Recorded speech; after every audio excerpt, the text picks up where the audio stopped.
आज मने पड़ जाए से गला दिनर अभुला स्मृति सबू। ठीक यही समय बरसा को पछरे पकाई शीतर आगमन, शीतुआ सकाल से पहली किरण। आह अपूर्व शांतिर से समय। एपटे 10टा बाजू न बाजुणु सेपटू सांग हाथ ठारी डाकी सारा। सेते बेलर चाटशाली जीवार जो मजा कहले न सरे। बैग्रे बही खंडे थाउ कि न थाउ तेंतुली फड़ा सांग को लुण पुटुलाटा निहाती थिबो। आउ माँ को लुचाई बाड़ी पटु तली आनी धानुआ लंकाटा तेंतुली जुआ को जमेई दब। पिला बेलर से कथा सबू एबे मने पड़गले लाज मिशा हस लगे। दी पहरर खाइबा छुट्टी रे आमे सांग माने मिसी जीवु पदाकू। आउ बुढ़ा बरगछ मूल लूण लंका तेंतुलीर हेब महामिलन।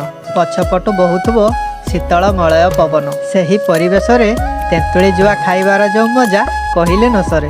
केते स्नेह भरा केते भावमय थिला से समय। मने प्रश्न उठे कौन से समय आउ फेरिबो।